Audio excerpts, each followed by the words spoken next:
रायजो राजा नोंथांमोन, मानोना जोंनि मानगोनां दावराव देख्रेब आबौआ मानोना एकदम 100% माने सैथो बाथ्राखौनो दिनै बिथाङा बुफ्रुनानै होदों। मानोना दिनै BPF पार्टिनि माखासे कर्मि आरो दैदेनगिरिफ्रा दिनै मा खालामगासिनो दं, मा मावगासिनो दं, बिथाङा प्रेस मिटनि गेजेरजों माने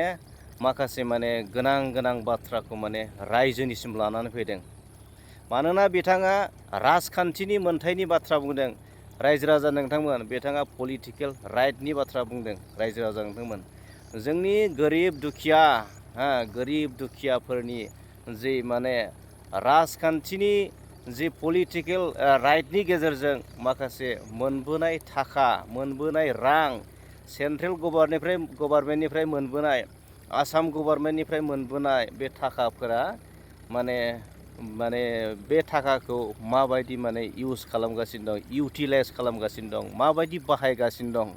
रायजोनि खामानि जादोंना जायाखै, बिथाङा माने एकदम एक्सेलेन्ट माने अबजारभेसन खालामदों रायजो राजा नोंथांमोन।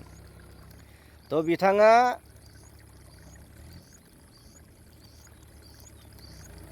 माने दा जिथुनाखि प्रेजेन्ट माने बर्थमान रायजो राजा नोंथांमोन, जा माने सिटुएसन, जा कन्डिसन माने फरेनाव बेरायनाय रायजो राजा नोंथांमोन, मानोना सरकार दाखांनाय लोगो लोगो BPF पार्टिया सरकाराव फैनाय लोगो लोगो माने फरेनाव माने जिथुनाखि बेरायनाय, नोंथांमोना मोनथिखागौ माने फरेनाव सोर सोर बेरायदोंमोन होननानै बुङोब्ला जोङो बिक्रमखौ मिथियो, कास्टमखौ मिथियो, इनिफ्राय प्रहलाद, इनिफ्राय रिन्जय, नङा होमबा? जों बिथांमोनखौ पावाराव फैखांनायनि उनाव, BPF पार्टिया पावाराव फैखांनायनि उनाव बिथांमोना माने खौथि माने थाखा लानानै फरेनाव बेरायहैदों रायजो राजा नोंथांमोन। जाय बेरायनायखौ जोंहा दावराव देख्रेब आबौआ माने बिथाङा माने ओरैबायदि माने स्ट्रिक्टलि हमदों। बेफोर थाखाया बेरायहैनाय थाखाया, फरेनाव बेरायहैनाय थाखाया सोरनि होननानै सोंदों। माने सोरनि? बेथ' नों आं माने दुखिया रायजो राजा माने गोरिब बर' सुबुंनि रायजो राजाफोरनि थाखाय जौगानायनि खामानि मावनो थाखाय हरनाय थाखासो बेफोरो। दा राइट बाथ्राखौ बुंदों, एकदम डाइरेक्ट पइन्ट टु पइन्ट गावखादों आरोना रायजो राजा नोंथांमोन। मानोना आरो नोंथांमोना बेल' नङा, गोबां बाथ्रा बिथाङा बे प्रेस मिटनि गेजेरजों बिथाङा जिथुनाखि BPF पार्टिनि सिङाव माने मा सोलिनानै दं रायजो राजा नोंथांमोन, नङा होमबा? दिनै रायजो राजाफोरा, दिनै जों पाब्लिकफोरा दिनै मालाबा EMनि न'खराव, मालाबा माने CEMनि न'खराव दिनै रायजो राजाफोरा दिनै माखासे थाखा फैसा बिनो थांदों रायजो राजा नोंथांमोन। मानोना फरेनाव जुदि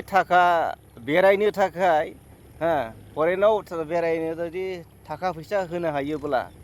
लाक्जारि गारि मथर बायनो थाखाय थाखा फैसा होनो हायोब्ला, जों रायजो राजा गोरिबफोरनो माने थाखा होनो हाया?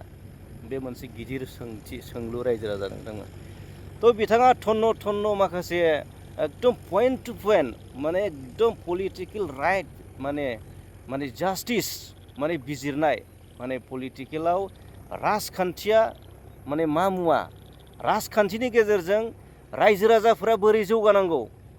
राजखान्थिनि गेजेरजों जोंनि ओनसोला बोरै जौगानांगौ, जोंनि सोलोंथाइया बोरै जौगानांगौ,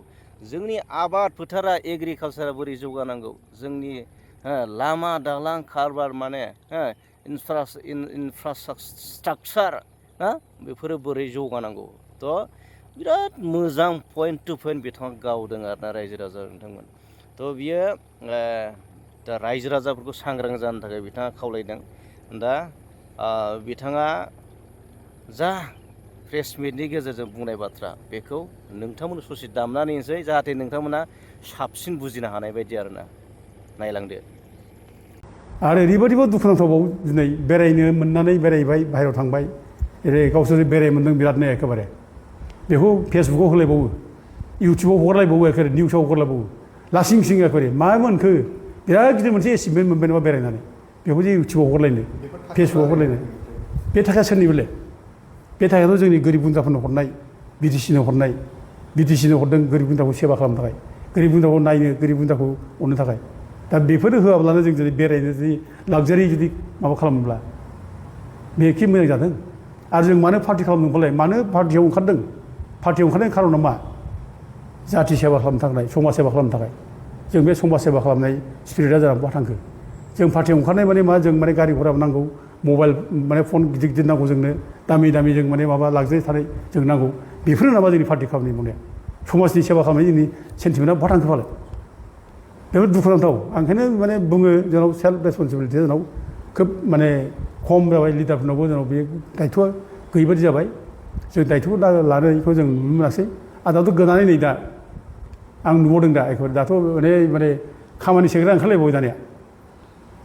खोनादों आंथ' जोंनोथ' अनेक मानसि खोन्थायो सोर सोर खामानि सेग्रा नामखौबो जों मिथिगौ आं बेखौ उनाव बुंजोबगोन गासिबो डिटेल बुंलांजोबगोन आं जाथिया देरसिन जोङो बे सोरबा साफा सानै मानसिया देरसिन नङा अबेबा पलिटिकेल हान्जाया जोंनि थाखाय देरसिन नङा जाथिखौ जों नायनांगोन जाथिया अबेबा अलखर गोलैसै नामा जों बेखौ नोजोर होनांगोन दा दिनै बे खयजन बे सिबजों थाफाग्रानो खामानि सेयो होननानै जों बुंगासिनो दं दा बे सिबजों थाफानो खामानि सेग्रा माबोरै ओमफ्राय खमथा मोनखो बिसोरो सोर खमथा दं बिसोरलाय दा सिबजों थाफानानै खामानि सेग्रा बे सिबखौ मान सनमान बारायनाय जादों ना मान सनमानखौ फायनाय जादों फालाय बिसोर सिबखौ डेमेज खालामनो नागिरदों ना सिबखौ माने गोजौआव थिखोनो नागिरदों फालाय दाथ' बिदि जागासिनो जों खोनागासिनो दं आरो बिटिसि अफिसावबो बिसोर थानानै दादागिरि खालामो बे जागासिनो दं दिनै जों खोनागासिनो दं थाखा फैसा लानाय आरनाय बिटिसियावबो पार्सेन्टेज लानाय बायदिसिना बिराद मेला जों दा खोनागासिनो दं दा नों दिनै बे खामानि सेनाय सोरबा गावजों गावबो पार्टि मानसिनि खामानिखौ सियो जों खोनानाय बादिबा आरो लोगोसे सोरबा माने इउपिपिएलनि जाय मानसिया इउपिपिएल नङा बेखौ इउपिपिएलनिसो बे होननानै खामानि सेना लायो आरोखि बेबायदि दा इउपिपिएलआ जाबाय जेनेबा हमना ला इउपिपिएलआ मा खामानि मोननाङा नामा बा गुबुन पार्टिनि मानसिया बे खामानि मोननाङा नामा बे मानोथो इलेक्सनावलाय मानोथो बयखौबो मानोथो भट होनो खावलायामोन फालाय बयबो भट नांगौ बयबो भट हो मानो खावलायखो दिनै भटआव देरहाखांनायनि उनाव दिनै बे नैबे इउपिपिएल नैबे उमुक बिसोरनो खामानि हरनो नाङा बिसोरनि खामानि हरबा सेनांगौ बेनो निथि जाबाय नामा जों दा बेखौ जों सापर्ट खालामगोन नामा जों बेखौ मोजां मोनगोन नामा इउपिपिएलआ मानो खामानि मोननाङा मोनथों मावलायथों बयबो दिनै नों एथ' गिदिर जुदि बयखौ आं हांख्रायनानै भट होबायब्ला दिनै भट होखांनाय देरहानायनि उनाव इउपिपिएलआ खामानि मोननाङा होमबा बिदि जागोन अब्ला नोंसोरनो भट होदो एबार गासिबो बे साथाम साब्रै बेजों जाय थाफाग्रा फिसा ग्रुप दंनो सिबजों थाफाग्रा माखासे मानसि ग्रुप दं बे ग्रुपआनो खालामबाय थायो दा अब्ला बिसोरनो भट होदों एबार दा बिसोर देरहाथोंसै दानिया दाथ' रायजो राजानि गेजेराव जेरोखोम माने मोनसे मेसेज थांगासिनो दं रायजो राजानि खुद्रिगासिनो दं दिनै मानो दिनै रायजो राजा थाखा फैसा नागिरो हेल्प नागिरो माने शिबनि न'खराव फैयो सोरबा इएमनि न'खराव फैयो सोरबा एमएलएनि दरखङाव एखेबारे बिरादनो होंगो दोंगो जोंबो मोजां मोना बिदिखौ बिदि जानो नाङा रायजोफ्राबो दायथ' थानांगौ रायजोफ्राबो आवसाव जानो नाङा थाखा फैसा नागिरलाग्रा जानो नाङा खिन्थु बेखौ सोलायदों नोङो बे फरेनाव बेरायनो थांबाय नों कौटि थाखानि एखेबारे गारि घरा लानानै गिदिंबाय जोंनि मानसिफ्रा बिरादनो दामि दामि एखेबारे दा बेरायनाय थांनाय बेखौ नों मबाइलाव नुयो नोङो फेसबुकआव नुयो दा बेखौ नुबाय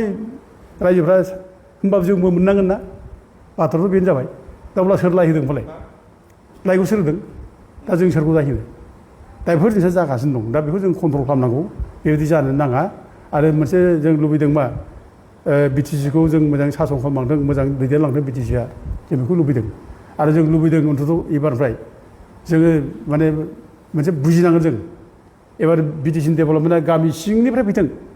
गोरिब गुन्द्रा जेराव थायो बे गोरिब गुन्द्रानिफ्राय डेभेलपमेन्ट खामानिखौ लाबोथों